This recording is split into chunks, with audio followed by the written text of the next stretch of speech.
இப்போ ஒரு mental preparation சொல்கிறேன். நீங்கள் எப்பயுமே நெட்டில் இருக்கீங்க, விளையாடுறீங்க, உங்களுக்கு ஏதாவது ஒரு இது உங்கள் ஃபேவராக நடக்கலை. ஃபார் எக்ஸாம்பிள், நான் இப்போ பேட்டிங் போகிறேன், நான் 3வது பால் அவுட் ஆகிட்டேன்னு வச்சுக்கோங்க. வெளியே வந்துட்டு அதை ரிப்பீட்டடாக நான் அவுட் ஆகிட்டேன், இது இப்படி ஆடினேன் அவுட் ஆகிட்டேன், அதை சொல்லாதீங்க.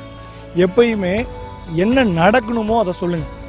இப்போ நீ இந்த பாலை ஆடிட்டு அவுட் ஆகிட்டேன், வெளியே வந்து உங்கள் கோச்சிட்ட பேசும்போது நான் என்ன தப்பு பண்ணிட்டேன், 99% நான் இப்போ அப்படி தான் பார்க்குறேன்.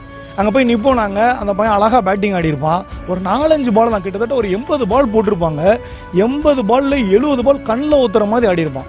ஒரு 10 பால் தான் ஏதோ அப்படியே அசக்கு பசக்கு போயிருக்கும். அவன் பக்கத்தில் வந்து நின்று, சார் என்ன மிஸ்டேக் சார் பண்ணேன் அப்படின்னு நிற்பான். அவனை பார்க்கவே கஷ்டமாக இருக்கும். நம்ம அவனுக்கு லோட் பண்ணுறோம், தப்பு பண்ணுற 70% நீ நல்லா ஆடிட்டேன், முதல் அதை சொல்லுங்கள். அதுக்கப்புறம் அந்த 10% மாற்றிக்கலாம். நீங்கள் சார் நான் என்ன பண்ணால் நான் இம்ப்ரூவ் பண்ணலான்னு கேளுங்க. ரெண்டுமே ஒரே மீனிங் தான்.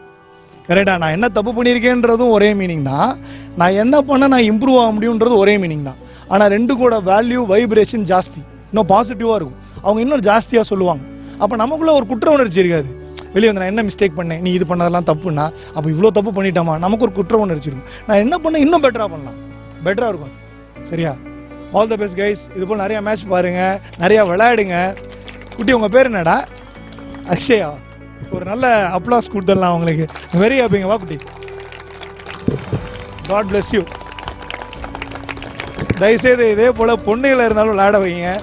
நான் இன்னொன்று கமர்ஷியலாகவும் சொல்கிறேன், இன்னும் நான் ஓவர் 10 இயர்ஸில் பொண்ணு கிரிக்கெட் எங்கேயோ போகுது, முடிஞ்சிருச்சு. எப்பயுமே சைக்கிள் தான், லைஃப் சைக்கிள். இப்படி மேலே போயிட்டு கீழே வந்துட்டு தான் திருப்பி மேலே போகணும்.